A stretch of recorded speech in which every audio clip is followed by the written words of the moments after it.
Okay, good evening, Rabbi. We're going to talk tonight about Parashat Tetzaveh, which is coming up this week, and also Parashat Zachor, which is going to be the maftir. We're going to take out two Sefer Torah this week on Shabbat.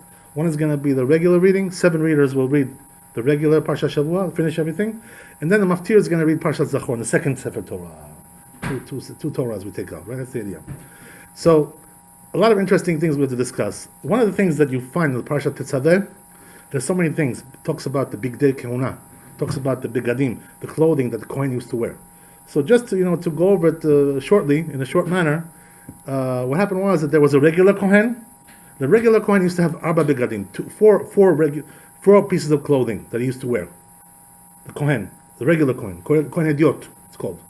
Kohen Gadol had 8, right? 4 more than the Kohen Hediot. This is the way it was. One of the most important pieces of clothing that the Kohen Gadol had was the choshen. What was the choshen? The choshen was like on chains on his shoulder like this, hanging on his body, on his chest, and over there it was the length was half amah. It's called zeret. It's in Torah. It's called zeret. Right? One amah is like this long. This is amah, right? From your elbow to your fingers. This is called amah, and zeret is 1/2 of that. So that's how big it was. This choshen, it was folded over like this. It was double, like takatsili. That's the way it was, So what it was like this, folded over, and inside that pocket there was a pocket, jibeiko, like a little pocket there. What was in there? There was the urim and the tumim, right? Then we have choshen, which is the breastplate that we just said, and then we have urim and tumim inside there. What was in the urim and tumim? The urim and tumim was a name of Hashem, one of those long names, of Hashem. Very holy names. When you say that name, it has a very big influence, very big power for all kinds of things. You can make miracles, all kinds of things.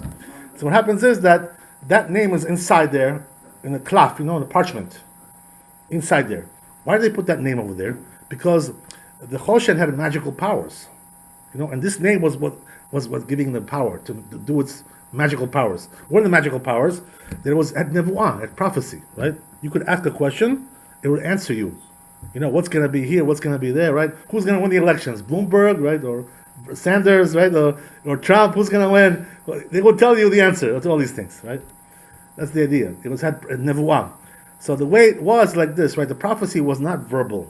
Because when you ask a Navi for prophecy, he tells you verbally what's the answer. That's the way it was. But this is not verbal. What happens is that there was like 12 stones on the choshen, one for each tribe. There was all kinds of precious stones over there, precious ones. Like ruby, emerald, like things like this. One red, one blue, one black, one white, all kinds of colors. Each one was for each tribe. Each tribe has one stone. So it had the name of the tribe engraved into the stone. That's the way it was. So the way the prophecy works is like this: you would come and ask a question to the Kohen Gadol, and the answer would light up with the letters of the tribes. It would give you an answer by the letters lighting up, like a lighting system kind of thing. That's the way it was. A little computer, they have to do, right? Something like that. Lights up for you, gives you the answer to your question. Who can read it? Who reads it? That's the question, right? How do you do it? So they say the Chazal that this only works. Who's allowed to ask question to the Urim Tumim? Only a very important person. What does that mean? Either the Melech, the king, or one of the Sar, ministers of the king. Chashuv person, like that. A regular Hediot is not allowed to ask questions from the Urim Tumim. Kohen Gadol, he's the one who's answering, right? He's the one who's answering. It's not really for him. So what does that mean? This is for who? It's for the leaders of the nation, the political leaders, that they should be able to conduct wars, and strategy, how to conduct the political, right, strategy to wage wars, to fight against this, fight against the enemies, all kinds of things. This is the reason what they had it for. So what happened was that only a chashuv person like that could come to Urim Tumim and ask. If a regular person would ask, no answer. You get nothing, right? Silence, no answer. Yeah. No, this was something that you when you need an answer for something, you have a vaprosi, like you have vaprosi, So you come to the Kohen Gadol, you say, okay, listen, we have a question. Yeah, right, exactly. When he was working, Rabu Shauda, when he's working, he always has it on him. When he's sleeping, no, right? Obviously, not when he's sleeping, right? When he's working, he puts it on, and you go to him and you ask. So what happens is that he answers you. It lights up and gives you an answer, a brief answer. It can't be too long. It's not an essay. Five pages. A very brief answer. The brief answers are the best. They give you nice and short, short and sweet. That's the idea, right? That's the way it was. So what happened was that it would give you an answer. There were sometimes, by the way, that even they wouldn't answer a king or a minister. They would not? He would not, right. What was that a sign of? That he had a sin. He had a sin. There was a sin over there, also, right. That's also true what you were saying. The question is stupid. That's something else, right?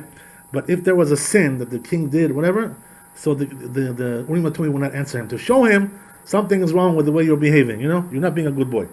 This is the idea. So this is exactly what we find with Shaul, right? What happened was that Shaul, he wanted to get answer. He was going out to war against the Perishtim. So what happened was that he was worried that he's going to be killed over there. He was worried about that. So he went to the Urim Tumim to get an answer, and the Urim Tumim did not answer him. No answer.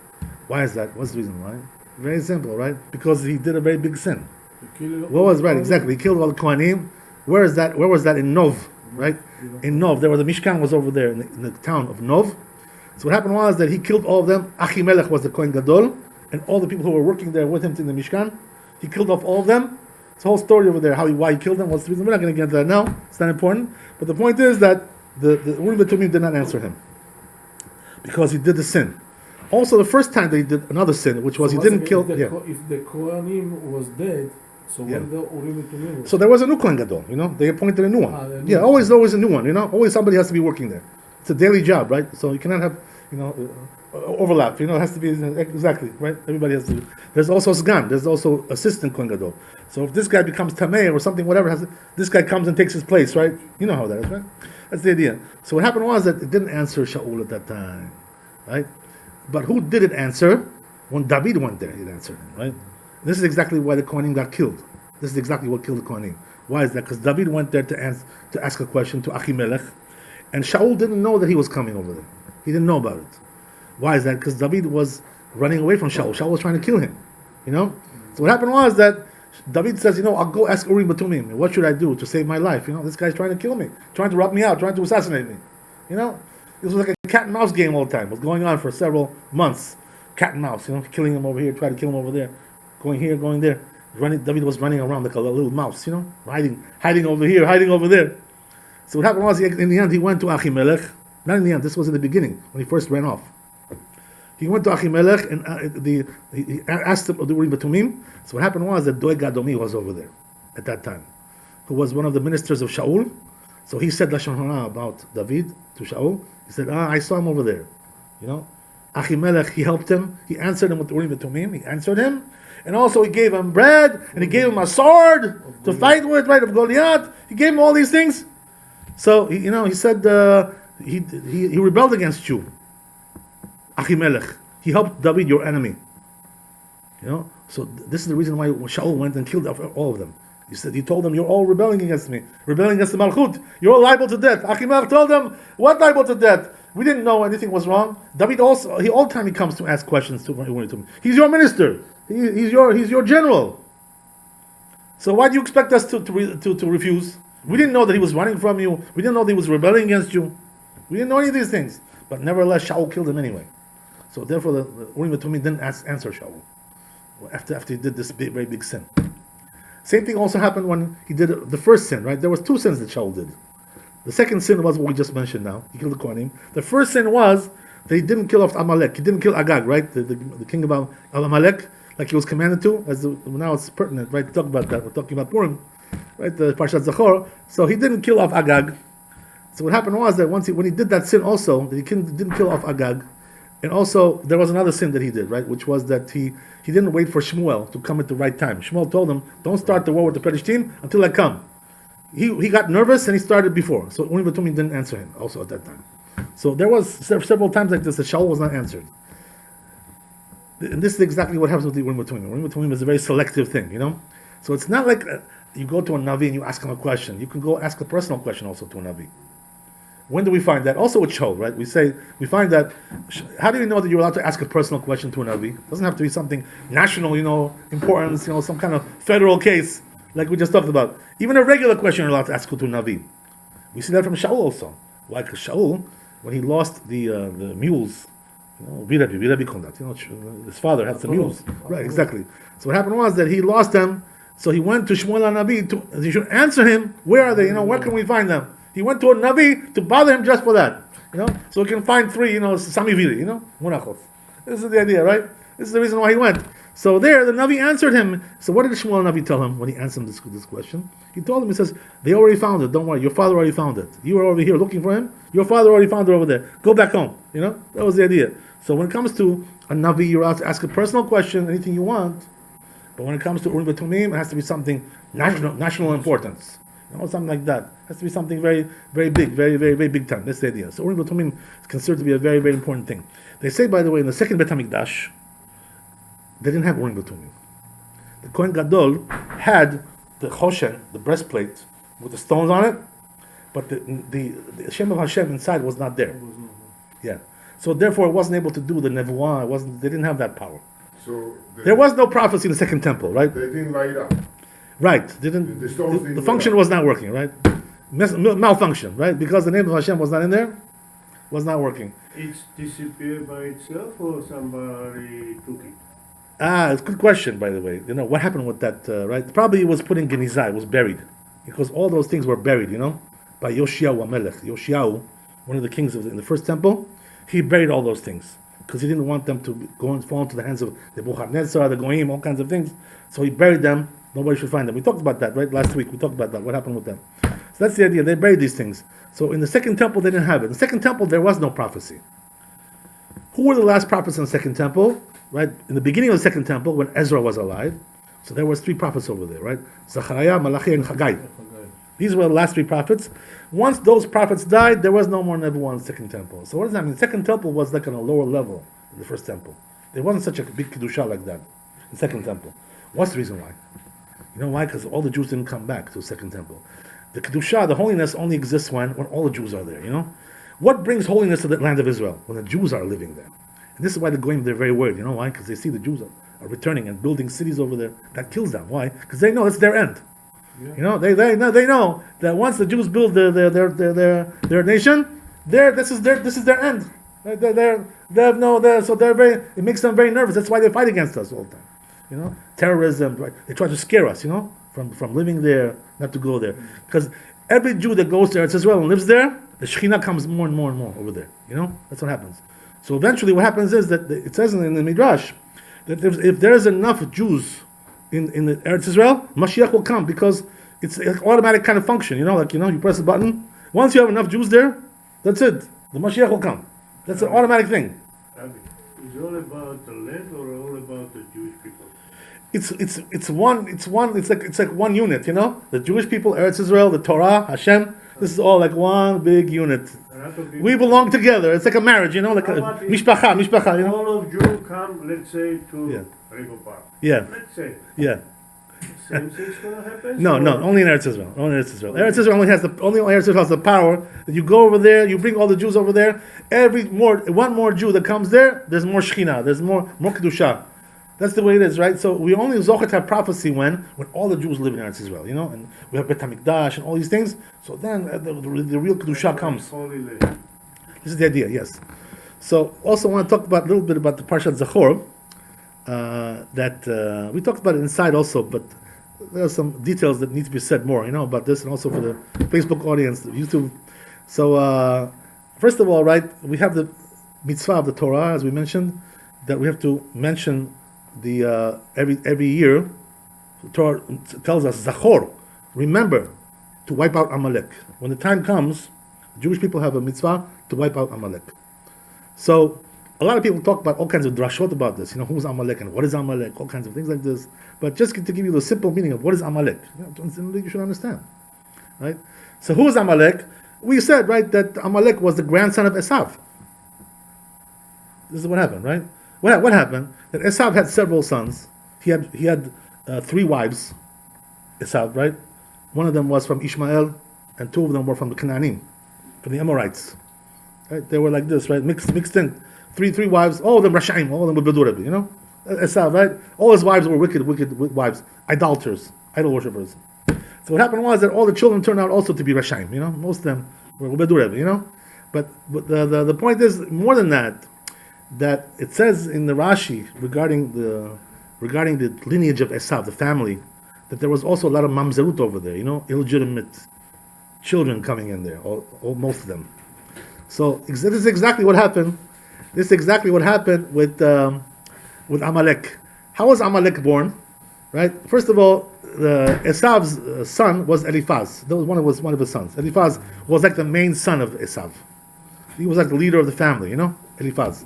So what happened was that Eliphaz was, on the one hand, he grew up with on Yitzhak Avinu's lap. He learned Torah. He learned wisdom. So he was a wise man, Eliphaz. On the one hand. On the other hand, he was a sinner. Very big sinner. So what do they say about him? They say that he was going looking for married women, to make business with them. Do you understand? He was going with married women. He was doing adultery. So what happened was that when they went to the land of Seir, where the Edomites, they settled over there, the sons of Esav. This is like in the area of Elat, that area, Elat, and that surrounding area that we have in Eretz Israel. That's where Esav was living over there, Edom. This was the country of Edom. So over there was a family which was the leading family of that area before Esav came there, which was the Chori, right? The Chori it was called. Right? So the Chori, this family, they had all kinds of princes and princesses and leaders and lords, governors, all kinds of things. So the chief honcho over there, right, who was the chief governor over there in the Chori, what happened was that Eliphaz, he went and he took his wife of this guy, and he had a daughter from her, Mamzeret, illegitimate child. So who was that? This was Timnah. Timnah, you understand? So Timnah was the daughter of Eliphaz from a illegitimate relationship that he had with somebody's wife. You understand? So what happened was that when she grew up, Timnah, then she married Eliphaz as a Pilegesh. So can you imagine? This was his daughter and also his wife. This is the way they were behaving, these people. As a mamzerut, all of them mamzerut like this. This is why they turned out to be so wicked, such big sinners, these people. Because when you have like such illegitimate relations, the children come out very, very impure, very corrupted. This is the way it is. So Amalek was coming from this. Can you imagine? He's your father, he's also your husband. This is what it was. Eliphaz. This is what happened. So Timnah, interesting with Timnah, right? What happened with Timnah was, as we said, she was the daughter of Eliphaz. So what happened was that when she grew up, she wanted to come clean, she wanted to do tshuva, she wanted to convert to Judaism. She wanted to convert, So she came to the family of Abraham, Yitzhak, and Yaakov, came to their family. She said, listen, I'm really interested in converting. Let's go for it, let's make a conversion. So what happened was that they looked into her, they looked into her history, her family, and they rejected her. They didn't want to take her. Why is that? What's the reason why? It's possible that they knew, by the way, about the lineage. There was some mamzerut over there. There was some things, but also her character. They say, that she was a very spoiled girl. From a royal family, she was very spoiled. She wasn't really like devoted. She wasn't serious. She was a little bit too crazy, a little bit too wild, whatever. So because of that, they told her, thanks but no thanks. They rejected her. So what happened was that she was rejected. So she said, what, if they're not going to accept me to the family of Yaakov Avinu, I'll do the next best thing, I'll go to Esav. This is one family, Esav, Yaakov, it's one family. So, if not plan A, plan B, right? Plan B, he'll go to plan B. So I'll go to Esav. So she went to Esav. And who does she marry? She marries Eliphaz, that's her father. You understand? Regret them not accepting her. I think they regret it, right? Not that they regret it, but we regret it. Why is that? Because Amalek came from there. You know what I mean? That's the idea, right? I'll explain to you what that means. So what happened was that Timnah now wants to convert. They reject her. So she says, let me go to Eliphaz. She goes to Eliphaz. So Eliphaz tells her, listen, I'm not interested in you being my wife. I have already wives. You're not chashuv enough for me, You don't have the status for me. I'm a big shot, I come from Yitzhak and Yaakov. You're nothing for me. You're peanuts, He tells it to his daughter. Yeah. Can you imagine? So what happened was that he took her as a pilegesh, not as a wife.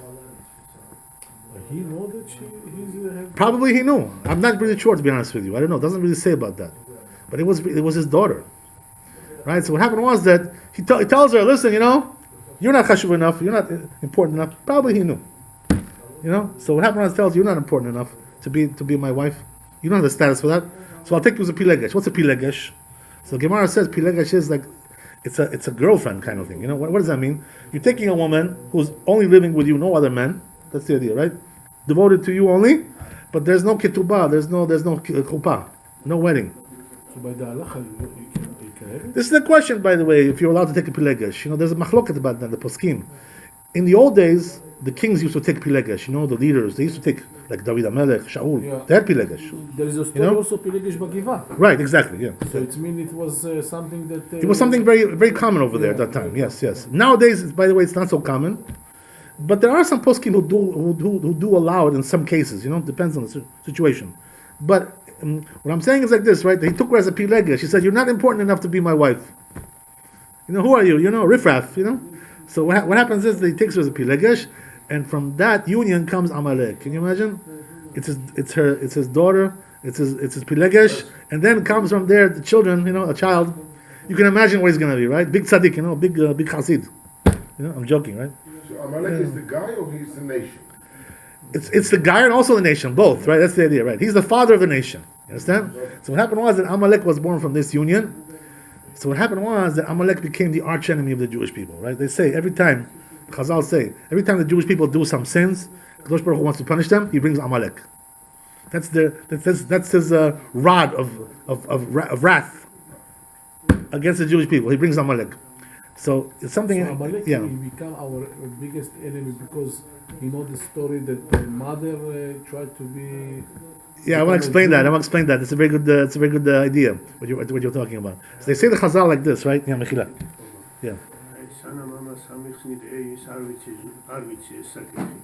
თორაში წერია რომ ჯუიშურდა ოფიციალურად ქეთობით დახორციელდეს კაცი ხალხი. Yeah, you have to. Of course, yeah, of course. It's იმიტომ გეკითხები Yeah. რომ რა იყო ლეგიტიმებული იყო ის დახორციელება იმასთან თუ მარტო შეიძლება you have to get married, but there was also something called pilegesh in those days. Utzin Aseiko.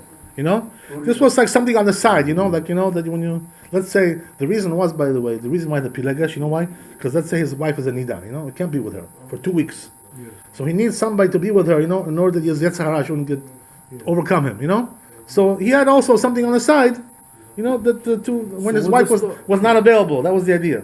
This was the reason why. What's the story about that they said there are some people that have a Knaanit. So what's the Knaanit?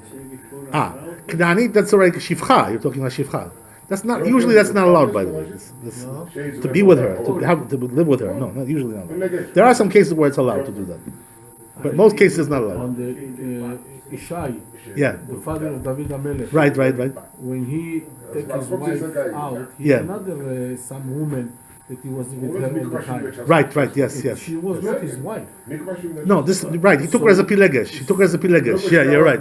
He didn't marry her. Yeah. He didn't marry her. He took her as a pilegesh.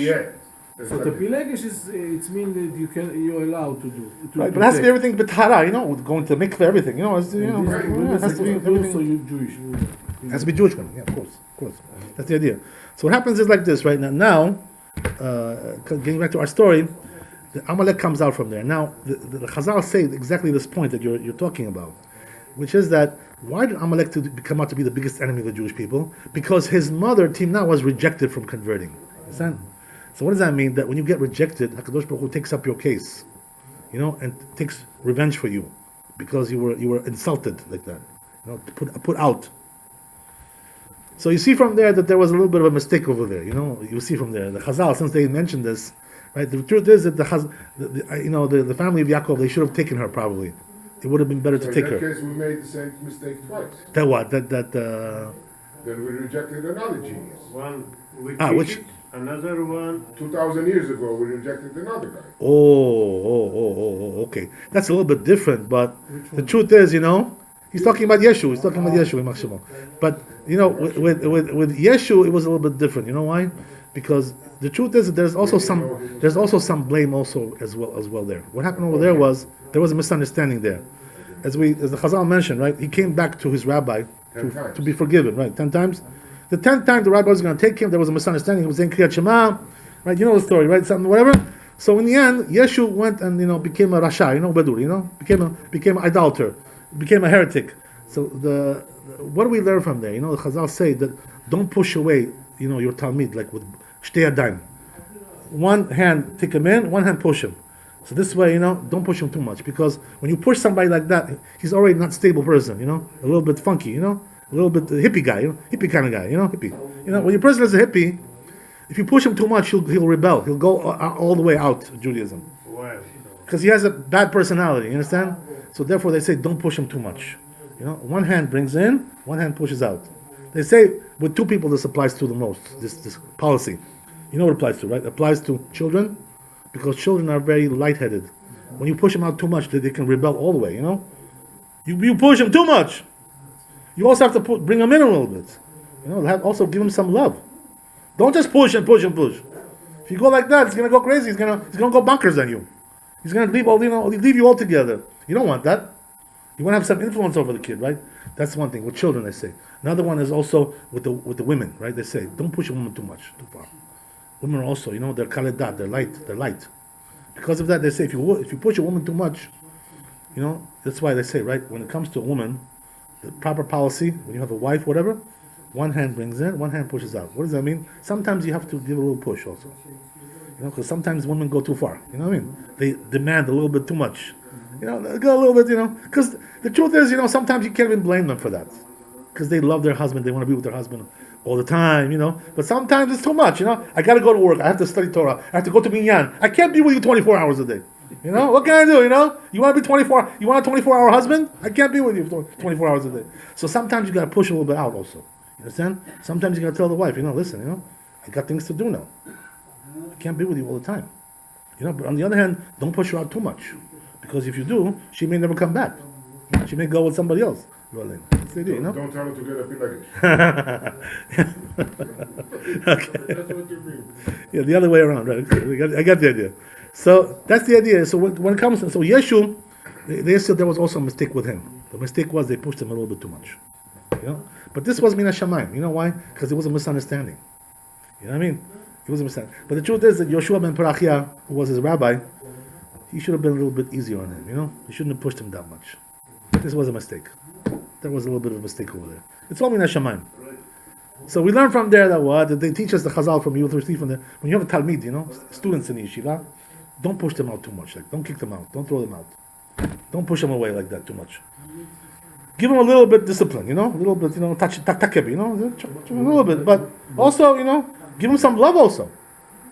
On the other hand, don't push them out all the way. This is the idea, You have to give love to the student also, not just discipline all the time. All the time discipline. You're bad. You're a loser. You reject. Defect. This kind. You can't tell your student you're a defect. What is he gonna? How is he gonna look at you after that? You can't do that. Do you think You have to treat. people get punished for some of the rejection that we. So the story is like this, right? The story is very, very powerful. It's something which happened in our times. They say that one rabbi who was a Rosh Yeshiva from Moscow, came to Chafetz Chaim to get a bracha from him. So Chafetz Chaim looks at this Rosh Yeshiva. He tells him, he says, "You're a big rasha." He tells him, he says, "I'm not going to give you a bracha." So he tells him, "Rabbi, what did I do? What do you see in me? So he says, "You did a very big sin. You caused a very big problem for the Jewish people, for the whole world." Why is that? What happened? That this Rosh Yeshiva, he had a Talmud in his yeshiva that he threw him out. You know who that was? This was Trotsky, yeah. Wow, the story. Trotsky. Yeah. Yeah. So Trotsky was a Talmud in yeshiva. Yeah. He told him, you kicked him out. You know why? Because he didn't have money to pay for the tuition. Yes. You threw him out, and this is why he became a communist. Yeah. Became like Bernie Sanders, He became another Bernie. Yeah, that's the idea. Becomes the son of Israel. So you see from there that what? Also you see from Timnah, right? The Amalek, the mother Amalek. When you reject somebody, that person has a right to to get revenge. They give him revenge from Min HaShamayim because you rejected him. Don't push too much. Everything has to be done with moderation. Don't go too far. Because if you do, you can make somebody like Yeshu or somebody like Trotsky. You understand? This is what turns out with these people. This is what turns out with them. Understand? 100%. Yeah, I guess you're right. Some people. It was. Listen, according to what you described, it was too far. They went too far. You think It went too far. Who went? Just according to what you described, there was too. Yeah, whatever. Okay, so anyway, right? That's who Amalek is. So Amalek is the archenemy of the Jewish people. So why is it, by the way, that we have to wipe out Amalek? So they say, the Chazal, that until Amalek is wiped out, Mashiach cannot come. Cannot be Geulah Shlema of the Jewish people until Amalek is wiped out. You know why? Because Amalek is the archenemy, not only of the Jewish people, it's the archenemy of God as well. But how you know what I mean? take them down if you don't know who are they? We talked about that, right? This week on Sunday. What we said was like this, right? We don't know who's Amalek. As we said, right? Some people think it's the Germans, some people think it's the Armenians, whatever, all kinds of things like this. This is not really true. What does that mean? Just like the Jewish people are scattered all over the world, also Amalek is scattered all over the world. It's not one nation, particular nation, which is in a particular place. They're everywhere. Does Amalek know it's Amalek? They know that they hate the Jewish people. Okay. That's what they know, right? They have a burning hatred for the Yeah, Jews. but this is You that's really applied to also the whole Amalek. world. You know what it means? You know what that means? Not everybody's like that, by the way. When there's a burning hatred. You know what that means? When you mention a Jew, you guys goes bonkers. Like Jew, makes them crazy to hear even that such a thing like that. Yeah. When you see a person like that, who's like crazy against Jews, very anti-Semitic, it's in his blood. I can't. But also they say there's another sign of Amalek. You know what it is? He's very fastidious the way he dresses. Everything like in place, everything, organized, very Germanic, everything in place. You won't find one thing out of place with him. Germans are very precise, very precise kind of, dress. Everything has to be in place. Not one thing, one hair can be out of place on the head. That's the way they are, right? Everything is perfect. So they say if you find two things like this, one is that this craziness for perfection of aesthetics, and then the burning hatred of Jews, this is Amalek. This is the sign of Amalek. This is the idea, right? Ashkenazim have a custom like this. They have a tradition. Masoret kazeh. You understand? So we have to, so we have to wipe out Amalek. So the question is, how do we know it's going to be Amalek? Very simple. Yeah. Two.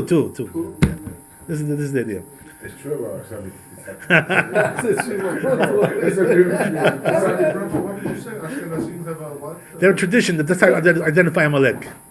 Oh, They're a tradition like that, yeah. Because they're the ones who lived with them. They're the ones in Europe. All the Amalek was over there, So they knew what they're dealing with. Understand? That's the idea. So what happened was that, we yeah. see grungy, dirty people. That's not Amalek. No, Amalek is like, That's a redneck. right, Mr. Perfect, Mr. Perfection, aesthetic perfection. That's Amalek. Yeah. Because that's their nature, They're very fastidious people, very Germanic kind of attitude they have. That's the idea. Interesting. Okay, so Let's get to the partial.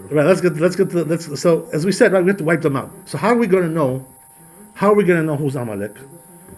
You know that what it says in the Chazal, right? It says in the Navi that the day before Mashiach comes, who's going to come? Eliyahu Navi, right? Eliyahu Navi comes the day before Mashiach. We have a tradition like that.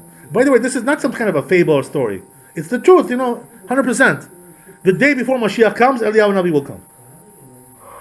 So what is Eliyahu Navi going to do? He's going to identify everybody. Who's Amalek, who's Jewish, who's Levi, who's Kohen. He's a Navi. So he can identify everybody. He's going to be able to identify. If he doesn't identify, how do we know all these things? We don't know nothing about that. Also, you should know, by the way, that to build a Bet HaMikdash as well, you need also some nevuah to know where to put it, everything exactly. Even though it says it's going to come from Min HaShamayim, Bet HaMikdash. But if you're going to build it by yourself, you need nevuah because we don't know exactly where all the places are over there. Everything has to be in the right place. Even though there's actually tshuva of the red vase of David ben Zimra, who was in time 500 years ago, in the time of Maran Bet Yosef, he has a tshuva where he delineates on the Har Bayit everything, on the Temple Mount, where everything is supposed to be exactly, like everything, 100%. So you know what he says over there, right? It says the Radvaz, Rabbi David Ben Zimra. He says that where is going to be the Bet HaMikdash, the Holy of Holies, where the Kippat HaSela is over there. You know, where the dome of the rock. That's exactly where the Bet HaMikdash is supposed to be. That location exactly. And the courtyard is around that, right, surrounding that. And this is why, by the way, it's a very big sin to go up there to the Temple Mount. You know, people go up there. It's not allowed to go up there. If you go in a little bit too far over there, you should cutting off from the Jewish people. They don't realize people are going up there playing around. You know, they think it's a plachatka, you know, playground. They think it's a playground over there. What are you doing over there? You crazy? This is this Yisur Karet. Make sure you don't go up there, right? No business over there. We past the Kotel Maravi, we don't go. That's it. After the Kotel, don't step one foot in there.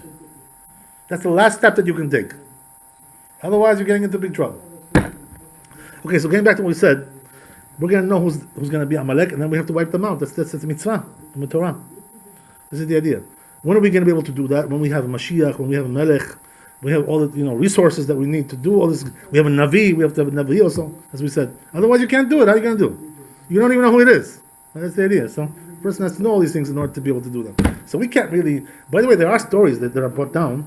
There were some Chachamim that they knew this person was Amalek, and they killed him. Private job. Hit job. There were some rabbis who did that.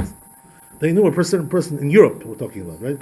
In Europe, some rabbis they knew this guy's Amaleki, so they would quietly, kill him without. But if you get caught, you're going to go be in jail for all your life, death row, right? They're going to be. How does he know? It's identities. Adojer. That's it. That's the idea, right?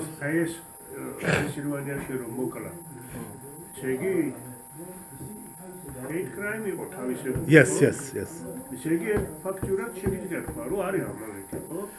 Maybe it's possible.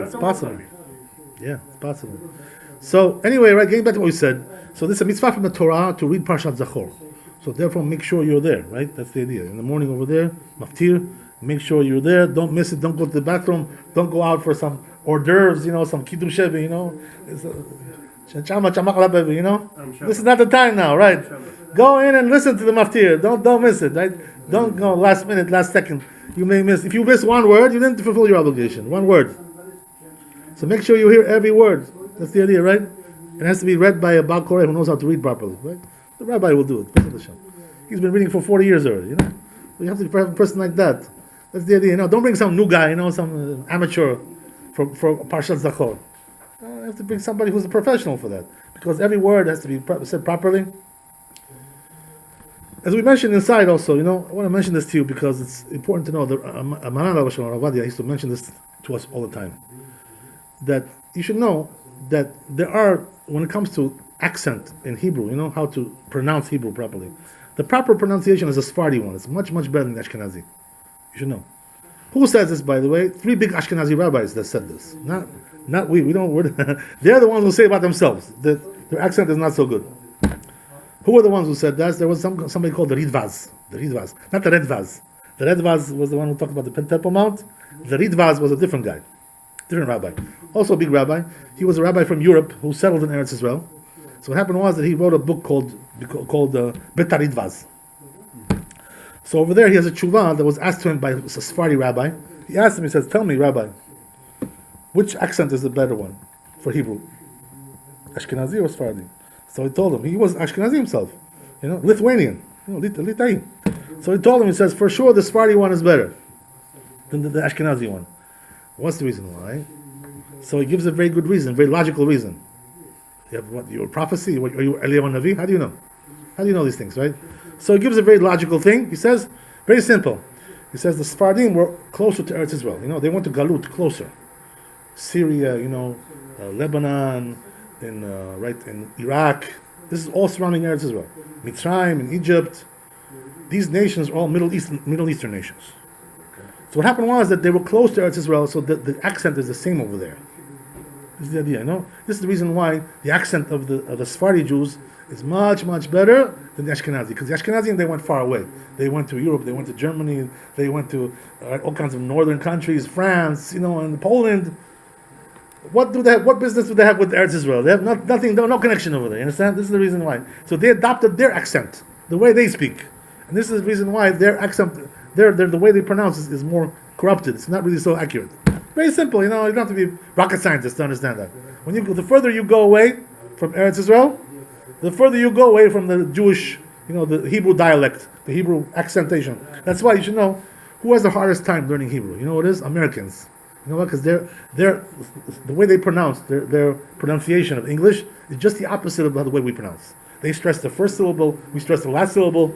Everything is just the opposite, So they have a very hard time. But people who are closer to Eretz Israel, they learn easier, like we, Georgians. We can learn easy. Why? Because the Georgian language is not so far from Hebrew.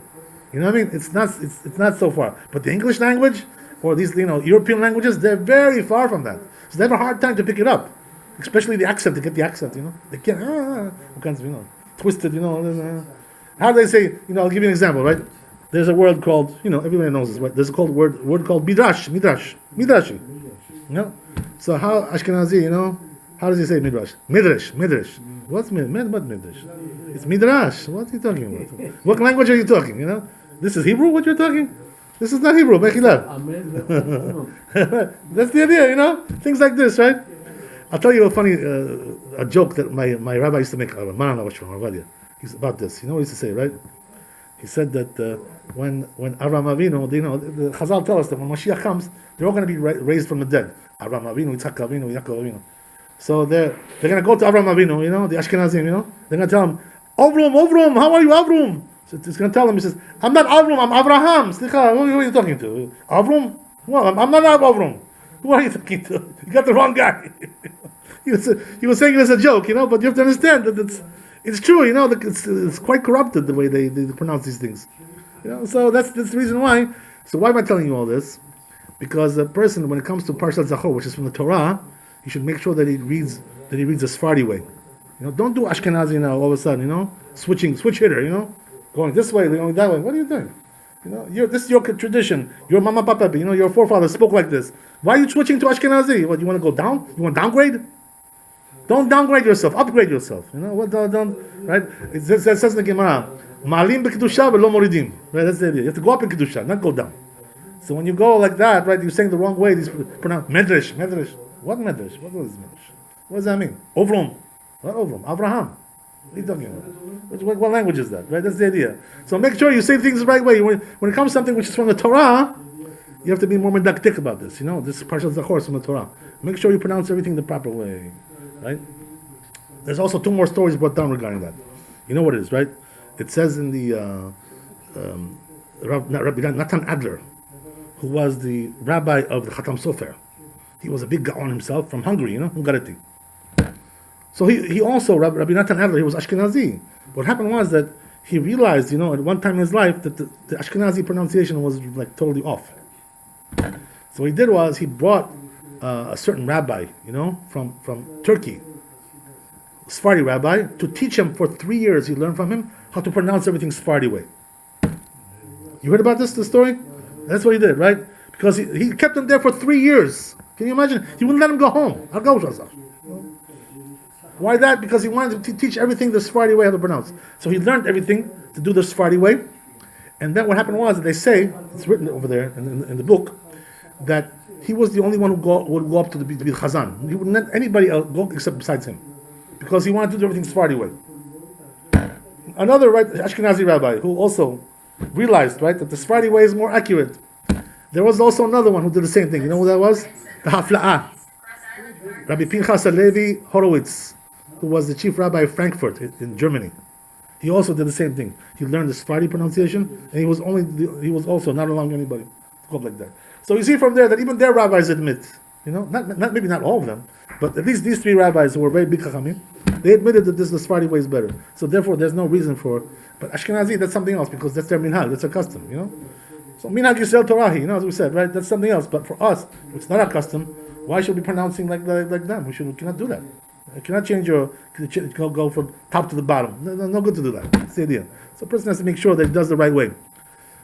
So therefore, Rabbi, make sure that you hear Parashat Zachor. As we said, if you missed it, you can hear it before Mincha. If they're having one, they're having a reading before Mincha. For the ladies, there's also a question about the ladies if they're obligated. By the way, we talked about that. So the truth is, it's a big machloket, if the ladies are obligated. According to most poskim, Rabbi Natan Adler was one of them, as we just mentioned, and also many other poskim, they said that women are obligated to hear Parashat Zachor. So therefore, they should really try to come lechatchila if they can. If they can get out of the house, they should try to come. What's the reason why? Because we said, right, that we mentioned inside on Sunday. The reason is because it's a mitzvah aseh she'azman grama. We say, right, if it's a positive mitzvah, active mitzvah, which is time bound, so then women are exempt. Nashim pturot. But this one is not really time bound. Parashat Zachor. Why is it not time bound? What's the reason why? Because according to the Torah, you're allowed to say it all year round. There's no fixed time for it according to the Torah. The Chachamim made a fixed time, which is that Parashat Zachor, right, on Shabbat. That's the right, Parashat Tetzaveh. Like we're going to do the Shabbat. For there, they made a fixed time, the rabbis, but according to the Torah, there is no fixed time. So since according to the Torah, there's no fixed time, it's not considered Zman Grama. So therefore, this is the reason why women are obligated, because it's not Zman Grama. There's no fixed time for it. And therefore, if a woman can come, she should try to come. There are also other poskim on the other side, Sefer HaChinuch, and also Mooncatcher Rabbi, and also Batei Yehuda, some swearing that say the women are exempt. They're not obligated to come. What's the reason why? Because they say it's not, the whole point of Amalek is to make a war against them, to make milchama, right? So they say it's not the derech of women to make war. It's not their obligation to make wars. So therefore they have no portion in that mitzvah. You're telling the woman, make milchama against Amalek, Zachor. What's Zachor? I'm going to war, I'm in the kitchen, I'm cooking, I'm baking a cake. What are you talking about going to war? What war am I going to, So therefore, this is the reason why they say that she's exempt. So the truth is that if a woman has a hard time to come, it's difficult for her, she can rely on this opinion, but if it's easy for her, relatively, or to come in the morning or to come in the afternoon, whatever it is, she should try, because it's a mitzvah taseh. Why miss one mitzvah, every mitzvah taseh, the Torah, Taryag mitzvot, each one of them is important. Very good, you got the idea. So, also regarding this issue of Parashat Zachor, another thing is that we mentioned inside that a person should try to bring the best Sefer Torah that he has to read Parashat Zachor, the most kosher one, mehudar. Why is that? Because since it's from the Torah, we don't want that there should be a Sefer Torah which is like safek, maybe there's a problem over there, it's not kosher. You should know, by the way, according to halacha, if the Sefer Torah is not kosher, even one letter is no good, you're not allowed to make a bracha on that Sefer Torah. Baruch atah Hashem, noten Torah, it's bracha levatala. It's a blessing in vain. So what's happened if you make the bracha and in the middle of the kriya you realize that the Sefer Torah? So you cannot make a bracha achrona if it's not make another bracha, right? If you made a mistake like that, Rabbi, that's the idea. Yeah. Let's say, Rabbi. Yeah. Moida ubrolo katsi gavida tebaze. Is are professional roes is Yeah. is talmidis. Rabbi's talmidis to my team Ah. Oh, I'm sorry, I didn't understand your question. Maybe you can explain to me. Yeah. Yeah. Kutche bar sheleba. Yeah. Can I make a bracha? Yeah. Mara. But movida katsi da. Arari is a professional role. ჩვენ ხონდა ვენდოთ ჩვენ რაბაებს და ჩვენ ლოცვას. Yes, of course, yes. მაგრამ თქვენ რომ ბძანეთ რომ თუ არ არის ბრახალევა. I'll explain to you, by the way, I want to explain a little bit more about that.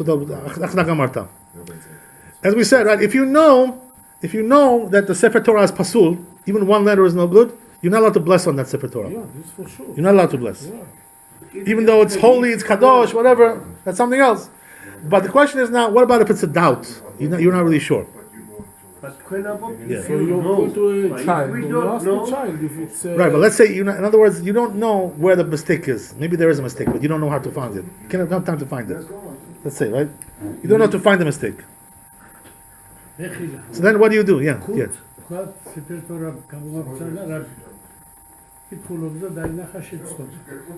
Yeah. If it's something which is really bad, pasulia, yeah, he has to bring a new one. მაგრამ ჩემი შეკითხვა ის არის რომ ჩვენ რომ მოვდივართ ლოცვაში, ჩვენ ხო ვენდობით ლოცვას, Rabbis. I'm going to explain to you. არა ვართ კომპიტენტები, რომ ეს გავსინჯოთ. Very good. It's a very good question. So you know the answer is like this, right? If you know for sure, ვერახას ხო მე ვამბობ. yes. ესმის, aber ვინც კითხულობს თუ დაინახა, ის იმაში ამცია, იმან დაინახა. თუ არიცი, I'll explain to you. I'm going to answer your question. So the way it works is like this, right? As we said, if you know for sure that this pasul, don't use the Sefer Torah until they fix it. Bring a sofer, gakatos, gamokatos, shirela gakateba. You can fix it, Mezuzah and tefillin you cannot fix like that. If one letter is bad, it's already no good. Sefer Torah you can fix. It's a little bit different, right? Because it's so big, vast. If you wouldn't be able to fix it, every week you have to put a Sefer Torah on Gediza. That would be crazy, right? So the halacha allows us to fix the Sefer Torah. But something is wrong over there. To make a new letter over there, to put something which is erased, that's actually, we can fix. You can put also new amud, no? Yeah, that's also true. Yeah, if you need that. Yeah. Lo tzarich. If it's just one letter, lo tzarich it. No, if you can fix it, yeah. Right, yeah. If there's a big problem, Yes. so you can make Absolutely, if it's a big problem, yes, no question about it. But what I want to tell you is like this, right? That let's say we're not sure if it's pasul. We don't know. Like many of the Torah over here, we don't know if it's pasul. Yeah. We checked everything. Now they have computer checking. Computer check, scan. They scan it, computer, all kinds of things like this. Sometimes the computer also makes a mistake. You should know. Mm-hmm. It happens also. Computer is not perfectly. Mm-hmm. So whatever you do, let's say you're not sure if it's kosher. You think it is, but 100% you don't know. Nobody checked it really. Like a software didn't check it, whatever. So are you allowed to use that Sefer Torah if you're not sure? Safek, paprosia. So the answer is yes. This is why we use these Sefer Torah. Sometimes we don't know if it's kosher, but you didn't find anything pasul, so you're allowed to use it. You know why? Because over here there's a sfek, double doubt, two doubts. One is maybe it's pasul, maybe it's kosher, right? You're not sure. 50-50, right? That's one thing. But there's also another safek, another doubt. The Rambam says, according to Rambam, even though all the other poskim don't agree with him, Rambam says if it's pasul, you're allowed to make a bracha. All the other poskim say no. But we have two doubts over here, sfek. We have one, maybe it's pasul, maybe it's kosher, we're not sure. Or maybe if you tell me it's pasul, maybe the halacha is like the Rambam, it says you're allowed to bless on pasul. So therefore, this is the reason this is what we rely on to bless on a Sefer Torah, that we're not sure if it's pasul. But if you know for sure it's pasul, not allowed to bless on that Sefer Torah. That's it. Rabbi, private shekit. Baruch Adonai le'olam. Amen ve'amen. Chazak v'baruch.